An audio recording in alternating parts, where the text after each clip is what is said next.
What's up guys, in this video I'm going to talk about the best Sonic racing game that has ever been made. And no, I'm not talking about Sonic R, although the music tracks are straight bangers.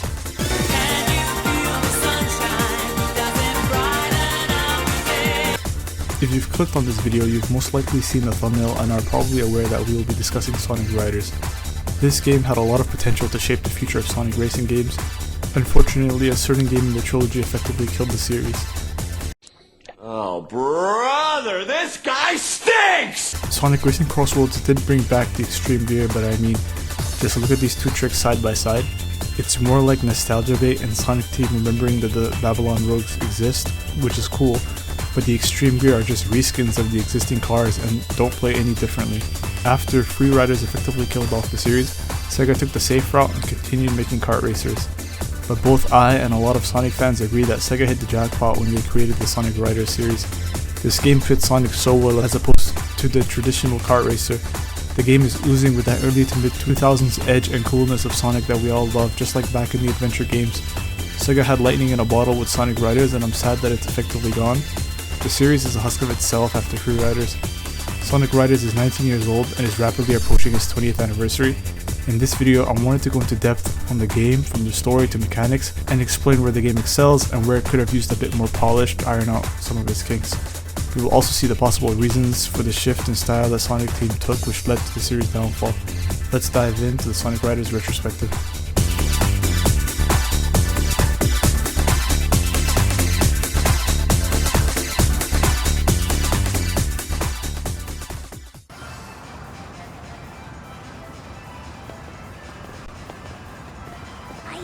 The signal's coming from around here. That's really weird. It looks like something's jamming the radar signal. Huh? There! What's that? Sonic! The emerald's over there! All right! Now we're talking!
fastest thing alive?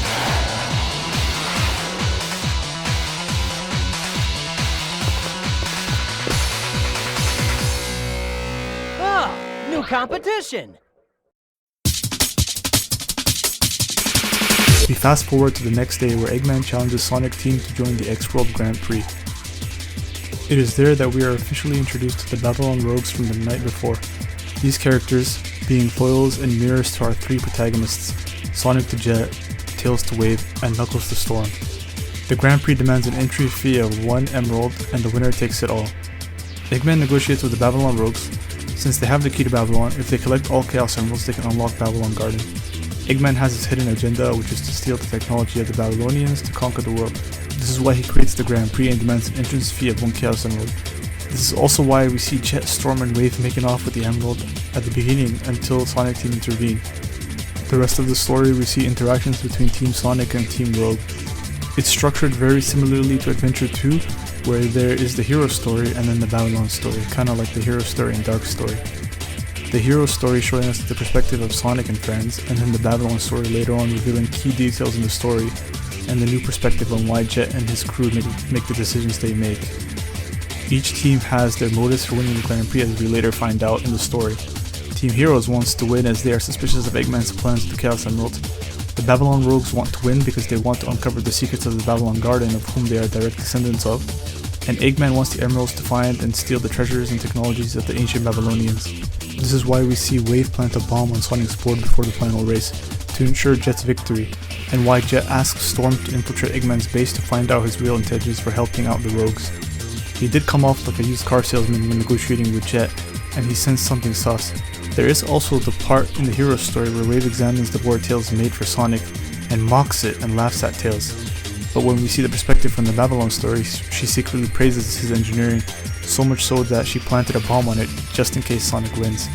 It's honestly impressive that Sonic Team went to the lengths they did to add a story mode to the game and actually try to integrate it into the overall Sonic lore.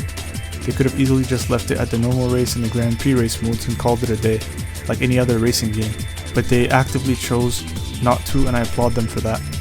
Yes, the story is goofy at times, but it's the effort to advance the Sonic lore and the world building that I find commendable. After a series of races and a few back and forth banter, we come to the final race in Sand Ruins.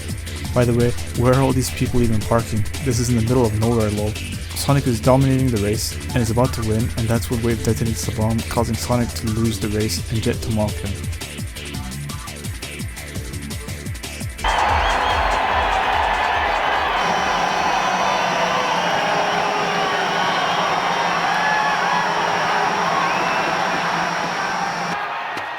Ah, the dirt suits you so well.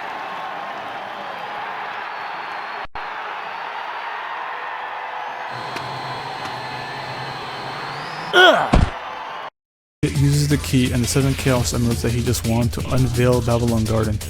Eggman obviously betrays Jet and steals the key, and then a chase ensues to stop him. Tails creates a new gear, the Blue Star Mark II. This is because he probably still feels bummed out after Wave took a dump on the previous Mark I board that he designed. It's also convenient story-wise because Sonic's board blew up, but that's besides the point. Sonic uses the new gear to chase after Eggman. It is then we see Jet also pursuing Eggman, and he makes some rude comments about Sonic being too slow and getting in his way. And then we finally get a fair and final race on arguably the hardest map in the game, Babylon Garden. Lots of pitfalls, tight turns, and a sense of urgency. Oh yeah, I forgot to mention, but Amy kinda latched on to Eggman's Eggmobile, so we kinda need to save her too. This part of the story feels so good because up to now Jet is cocky and arrogant and mocks Sonic. And after the cheating that occurred where they literally almost killed our blue rat to win, this just makes us the players really sit up in our chairs and want to stick it to this punk. After getting first place in the race, Sonic wins and we get sweet justice as Jet loses control, falls off his board and kisses the dirt. Sonic then proceeds to give this clown some smack talk. Pure oral farmer this hedgehog, I tell ya. Eggman has Amy at gunpoint, but then Sonic uses the same technique Jet used in the first scene and sends Eggman and Amy flying, retrieving the key to the Babylon treasure. Sonic tosses the key to Jet, but Jet, feeling butthurt, gives the key back to Sonic since he won fair and square. Wave intervenes and grabs it for themselves because that's kind of the whole point that they joined the Grand Prix in the first place for. Having stopped Eggman's plan, Sonic Team have completed their status quo, and their job here is done. Team Sonic go on their way, and the rogues go on to claim the treasure. And they lived happily ever after, right? No. The rogues used the key to open the door protecting the Babylon treasure. Once inside, they awaken the genie protecting it. Sonic and friends hear the commotion and race inside before the door closes. Now Team Sonic and Team Rogue team up to defeat the genie in our final race.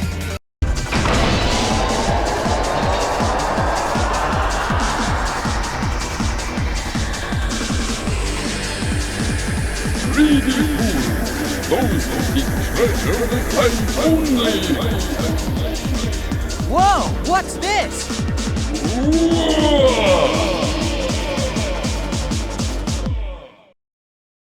It's a standard 3-lap race, but this time, while needing to be in first place, you also need to collide with the genie's lamp to damage him. Do this 3 times while maintaining first place, and you win. After defeating the genie, Sonic and Jet proceed to open the chest containing the Babylon treasure. Eggman intercepts and threatens everyone at gunpoint to hand over the treasure. Sonic and Jet chuckle and toss it to him. It turns out to be a carpet or rug. Eggman, after spending all this time and money to host the World Grand Prix, passes out from shock. This, however, is no ordinary carpet. It's a magic carpet that floats, and is considered the first prototype extreme gear created by the Babylonians. Sonic and Jet converse a bit and then part ways in honestly a pretty sick way, crossing boards mid-air and then both heading in opposite ending directions.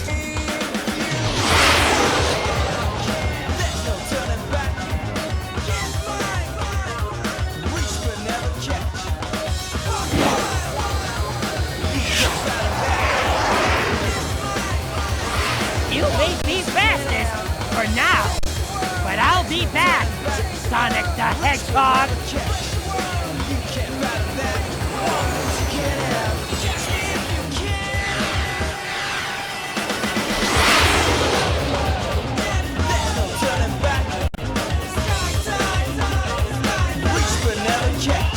Pretty cool ending, and that concludes the story of Sonic Riders in a nutshell.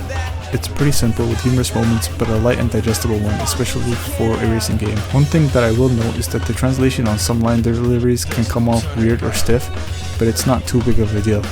Kind of like in this scene where Eggman says, it's not just a race, but a special race to see who's the fastest. What does that even mean, lol? And I know that this particular clip has been beaten to a pulp, but I still had to stress that point.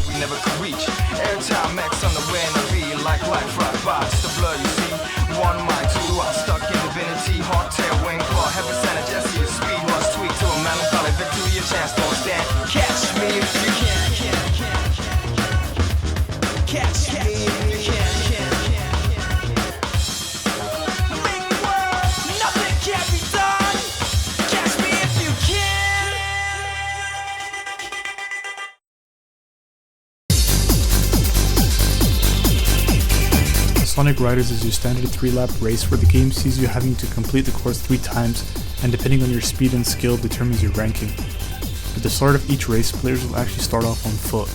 You'll notice there's an electric gate and barrier at the front, and accompanying that is a countdown. This countdown is how long it'll take for the gate to open up. The idea here is to not cross the gate before the countdown is over. Crossing too early will shock the player, you will receive a bad rating for your run up, and you will lose all speed and momentum built up.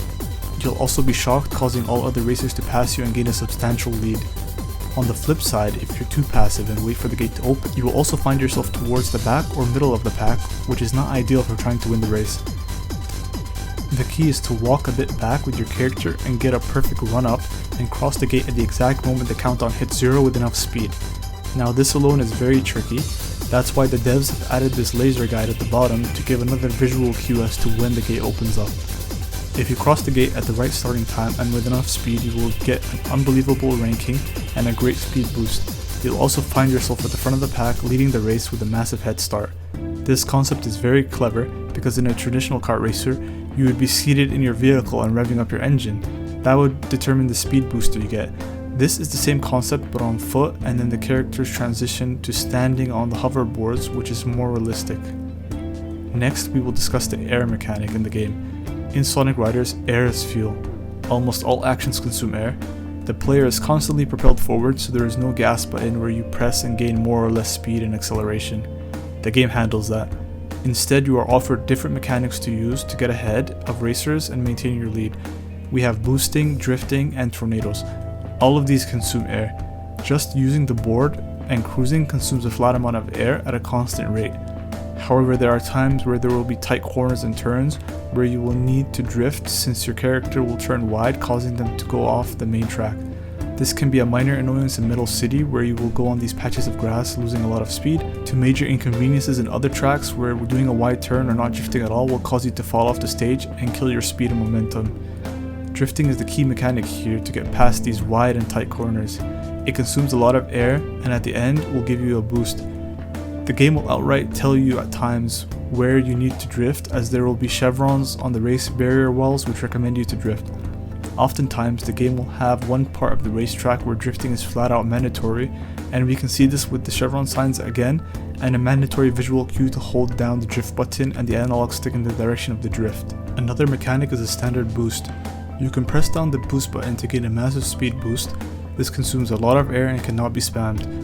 You'll notice the air tank depletes, which will first warn us with a caution and an auditory cue, but if we reach critical levels of air loss, will flash red and give strong audio cues that you are running very low on air. If you do manage to hit zero air, you'll fall off your board and proceed to run on foot for the remainder of the race until you replenish it, which is very slow and will cost you the race. Small side note, I always found it funny that when Sonic is on foot he is slower when he's supposed to be the fastest thing alive.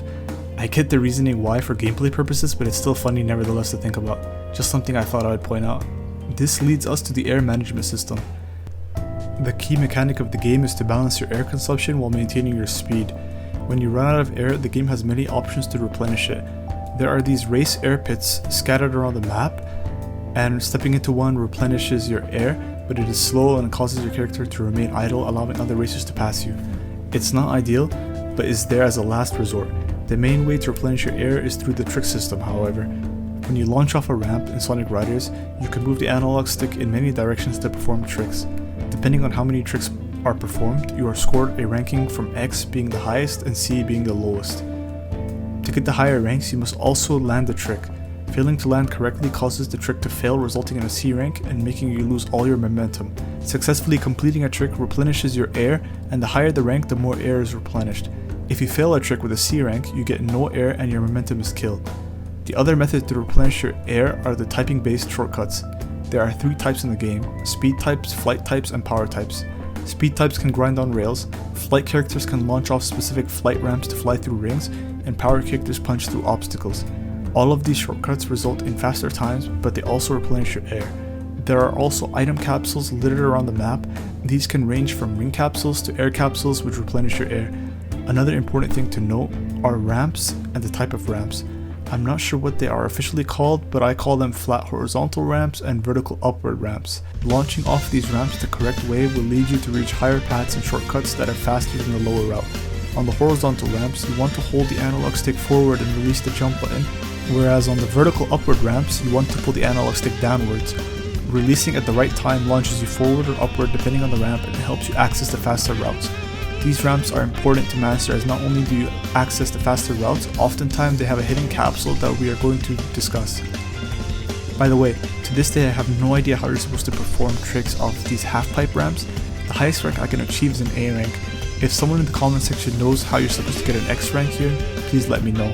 I feel like I'm doing them wrong, but I see no other physical way to get a higher rank as there's less air time. Before we can discuss the hidden capsule, we need to discuss the level system. At the start of each race, players start off as level 1. With level 1 you have limited max air capacity and your stats are lower. Upon reaching 30 rings and 60 rings respectively, you level up to level 2 and 3. These level ups increase your total max air capacity, allowing you to boost more and drift more often. They also increase your stats such as your speed, acceleration, and off-road capabilities. Leveling also increases the damage your character does when attacking. If you boost at an opposing racer and collide with them, you will do an attack. This attack will replenish your air, it causes the racer to lose rings, and it kills their momentum. When you level up, your attacks change. For example, Sonic starts off with a punch level 1, but as he gets level 2 and 3 he performs a spin dash. Tails has his electrical cord and Knuckles has his fists. Amy has her Pico Hammer, and so on and so forth. One attack that I found pretty funny is Eggman, who farts in his enemies' faces.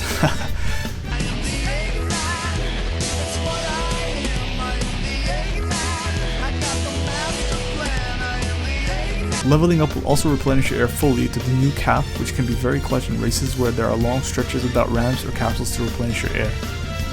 Now with this context of leveling up in mind, we can discuss the 100 ring capsule. Each race contains a hidden 100 ring capsule. As the name implies, it gives you 100 rings. This will instantly level you up from level 1 to 3 with max stats, give you max air capacity and fully replenish your air. These are one-time capsules and once acquired during the race can no longer be picked up by the other racers. These are great if you can find them relatively early on in the race, as the faster you reach level 3 the more advantage you have versus the other racers. These can be placed in tricky spots depending on the map. Falling off the stage, however, will cause you to lose all your rings and reset your level to level 1, which is dog shit. This capsule, although very fun, is not very competitive in my opinion, as it gives an unfair advantage. Another point to bring up is that Sonic Riders is a very skill-based game. With other kart races like Mario is the fact that you could be doing very well for 2/3 of the race, but there are mechanics like Blue Shell which target the first player and other bullshit items which are rage-inducing, which makes sense since it's a fun family kart racer. Sonic Riders items on the other hand are either air or ring capsules, with the other ones being Speed Boost, Speed Down, which is a chain of iron ball attached, Magnetic Ring Shield or Invincibility item. These items add to the race without being too impactful and removing the RNG aspect from the game. Sonic Riders does however have a catch-up mechanic which is very unique and unlike any other game I have seen before. This mechanic is known as turbulence, and no, I don't mean that kind of turbulence. A whole bunch of turbulence!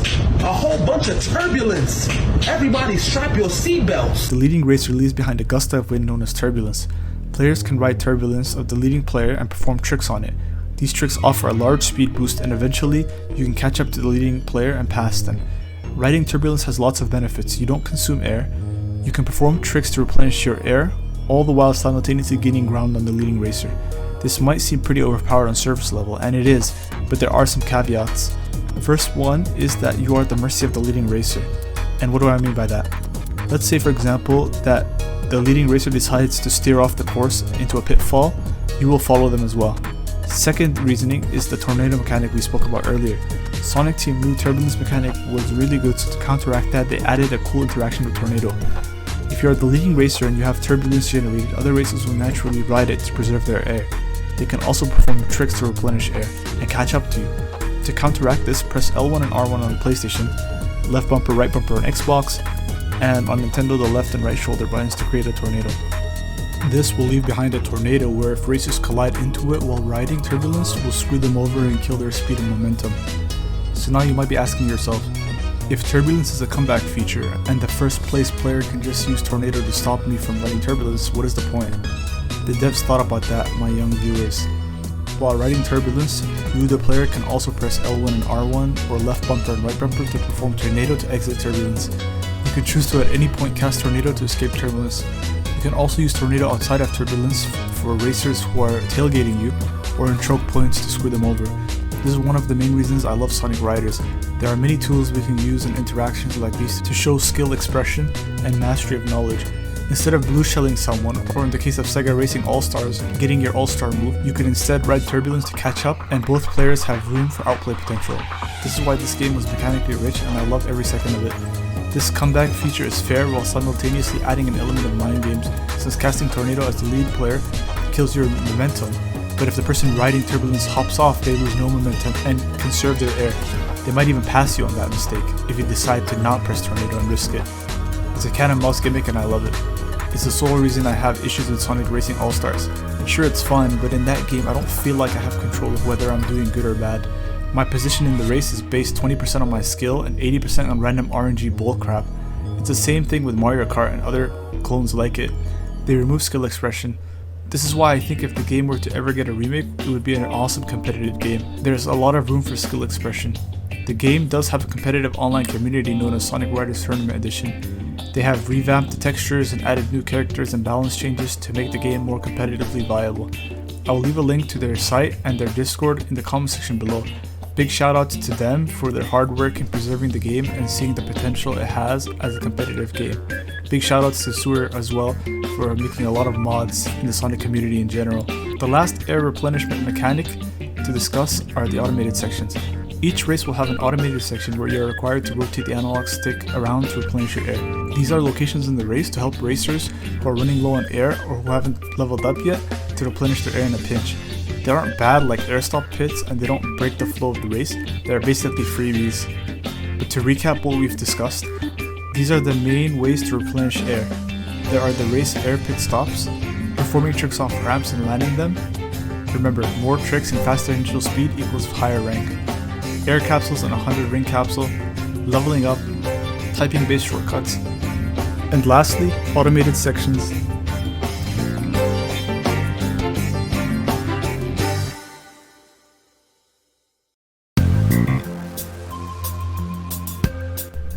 We've just finished discussing all the game mechanics as far as the races go and went into depth on each one and what they do. The game, however, does a terrible job of teaching the player these. The tutorial for the game is literally a video which reminds me of those early 2000s YouTube video guides. It doesn't go into too much detail on the ramp system we've discussed, leveling up and other intricate game mechanics. This is where mission mode shines. There are 100 missions in Sonic Riders and each one has a ranking. If you complete the mission as is, and you complete the base objective, you will receive a bronze medal. This is the bare minimum. If you want to get the highest rank, which is gold, you basically need to perfect the mission, and this in turn forces you to engage with the game mechanics and learn it. If you want the gold medal, you're gonna have to master each mechanic we discussed. If you feel like you're bad at Sonic Riders, if you complete the mission mode and get gold on all 100 missions, you will without a shadow of a doubt be great at the game. I am speaking from experience as someone who's been playing the game since 2007 and has 100% completed the game. The missions range from different categories, but they are usually all one lap in length, and they have you performing tricks, collecting junk, destroying objects, and chasing down cars or vehicles. These missions for the most part repeat, but there are some exceptions.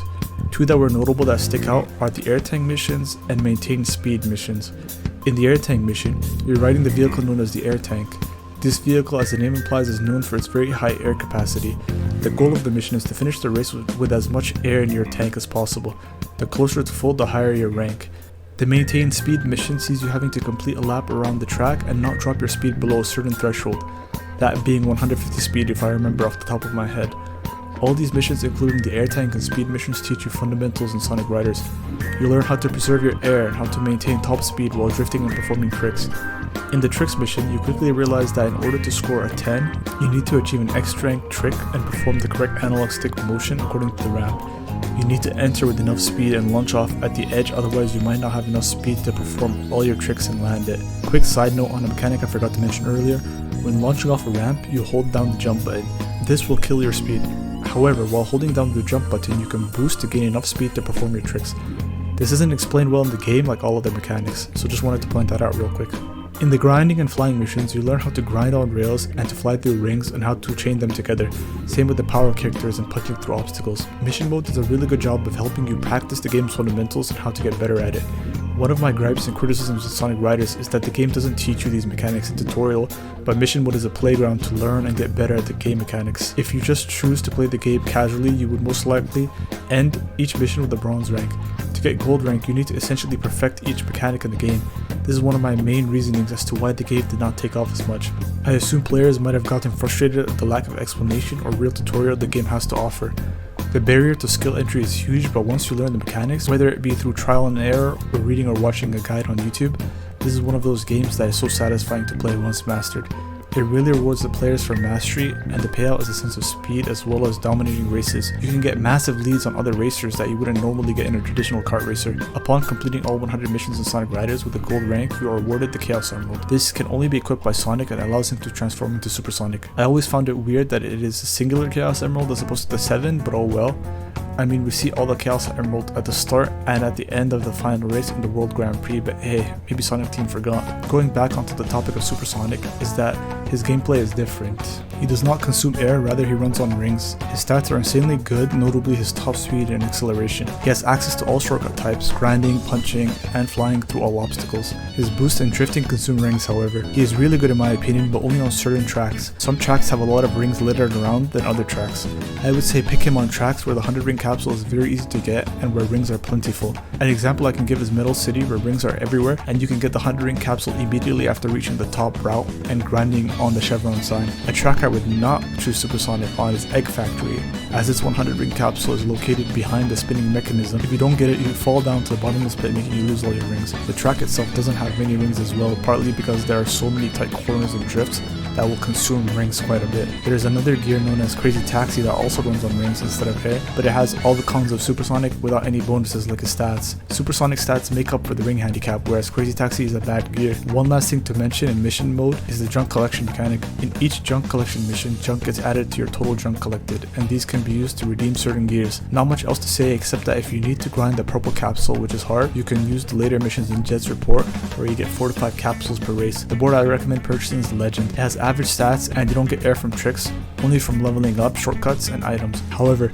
its pro is that it will automatically jump to the highest and farthest distance of every jump, making it very easy to reach shortcuts in the higher routes. Ironically though, since you will be getting a lot of X ranks, you can't get air from those tricks. This segues us to the next section of this video.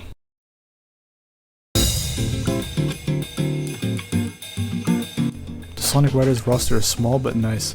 We have Team Sonic consisting of Sonic, Knuckles, and Tails, Team Babylon with new members Jet, Storm, and Wave. We've got reoccurring characters like Amy Rose and Cream the Rabbit, Team Dark with Shadow, Rouge, and Eggman, some Sega characters from other IPs such as Ai from Super Monkey Ball, Knights from Nights and Dreams, Ulala from Space Channel 5, and newcomers E10000G and E10000R. I really wish Sega would have added Blaze the Cat into the roster. I'm tired of Sega ignoring her existence even though she had a huge role in Sonic Rush. It's nice to see she's being included more, especially in the new game that came out last year, The Murder of Sonic the Hedgehog. I also would have liked to see the Chaotix, as I think Espio, Charming, and Vector would have been hella fun to play as. Most of these characters can be unlocked by playing and beating the story, however the robots are unlocked with play hours, and for some reason E10000R is unlocked after 50 hours of game time. This is really grindy. Meanwhile, the green ball is unlocked only after 20 hours, which is also still high, but not as ludicrous as the red trash can. Only Team Sonic and the Babylon Rogues are present in the story, with Amy being a side character and Eggman being the main villain as usual. The others are there to fill out the roster and add variety, but this variety is limited to their looks and dialogue. Besides that, they play the same as they all fit into the speed, power, and flight archetypes. You could theoretically pick your favorite speed or flight character and not switch, as they all play similarly, unless you're a Gooner and pick Rouge. What the hell is this outfit, by the way?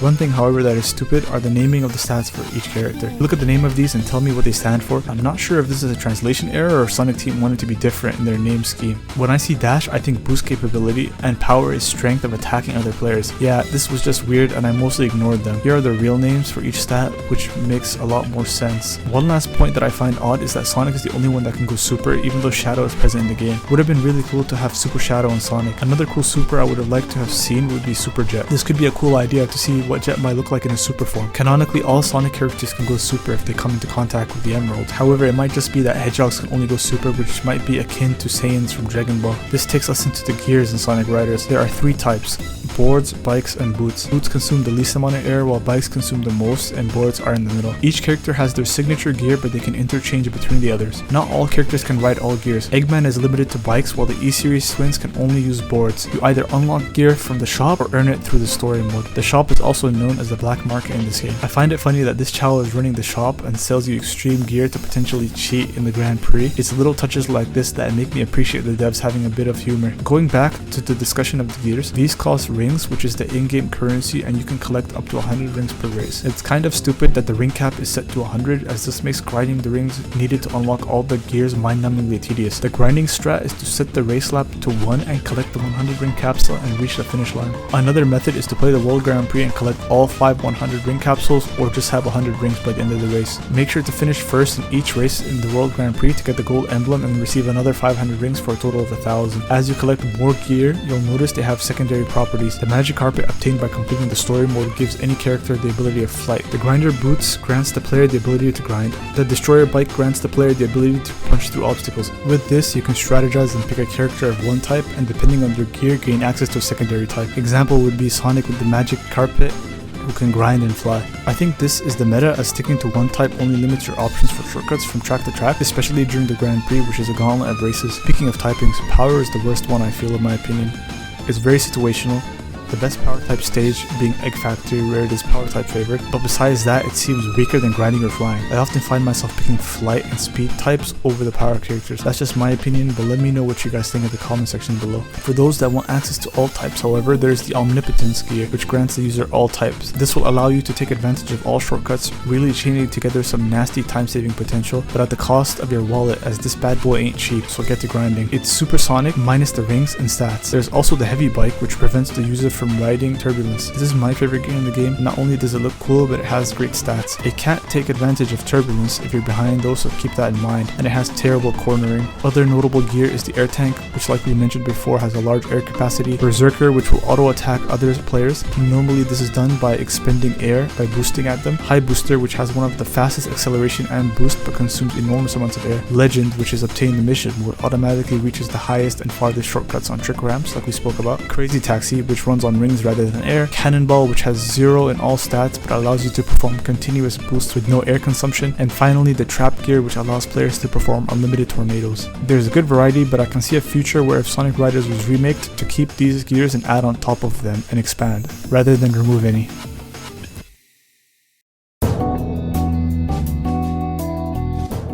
The tracks for the most part are decent in Sonic Riders. We have the hero stages, which consist of Metal City, Splash Canyon, Egg Factory, Green Cave, Sand Ruins, Babylon Garden, Babylon Guardian, and Sega Carnival. Then there are the Babylon stages that are inverse stages. These are Night Chase, Red Canyon, Ice Factory, Light Cave, Dark Desert, Sky Road, Digital Dimension, and Sega Illusion. The inverse stages are light asset flips of the original stage. I don't like this, as I would have loved more original stages to stick out from the hero stages, but I understand that Sonic Team might have been limited by budget and deadlines, so I won't knock them down for that. It is also a spin-off game, and they might not have wanted to invest a lot more money than they already have at that point, so the devs needed to get creative.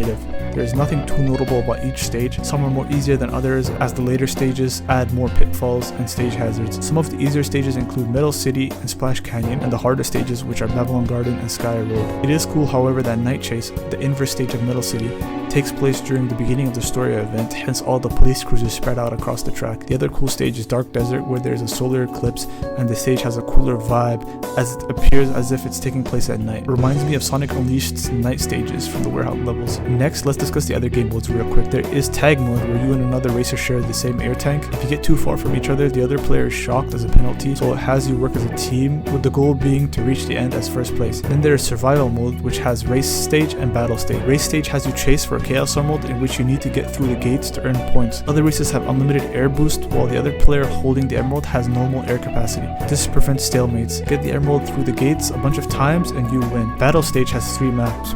We've got Dual Towers, Snow Valley, and Space Theater. They all play out conceptually the same. This game mode has used power-ups to make your character stronger and attacking other racers. You have lives at the top denoted by stars, which drop upon each attack taken. Last one standing with the most lives wins. These stages have a fantastic soundtrack that they share amongst the 3 of them. Let's take a quick listen.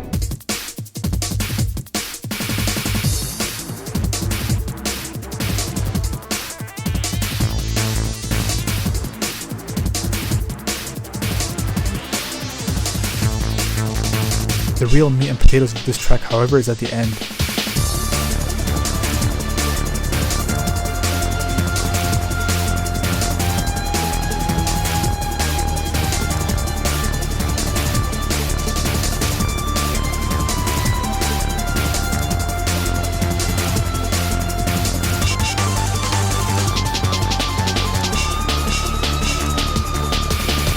Speaking of soundtracks, Sonic Riders, like other Sonic games, does not disappoint. There are a lot of bangers in this game that I still find myself listening to. Let me play a couple of my favorites.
These songs are good, but I wish we had a vocal theme in Sonic Riders. We do have Catch Me If You Can, but if I'm being honest, Sonic Riders Zero Gravity's take on this is far superior in my opinion. However, Catch Me If You Can's rockin' beats mix is unique and pretty cool. Let's have a quick listen. No one near class of heat. Rule of the wind is to never get beat. Don't hit, don't hard. Put to test like jet as a hawk out right of your nest. I never come down, I'm high alone. Breath from a G with wings and throne. Jet fire hawk, the sky is me. All for the speed I was born to be. One last thing to discuss is the overall aesthetic of Riders. Like we saw in the intro scene, the characters have this unique art style where parts of their bodies are shaded. Although I personally still love the adventure style artwork, which we eventually got for the Babylon Rogues. It's really cool looking and fits Riders. The menu UI is futuristic and techno, which sells you on the futuristic hoverboards that we ride throughout the game. Also, one thing that bothers me is that here in North America, we are given these 3D rendered box art, where in the Japanese release of Riders, they get an anime-like stylistic box art. Come on, Sega. We prefer this over this.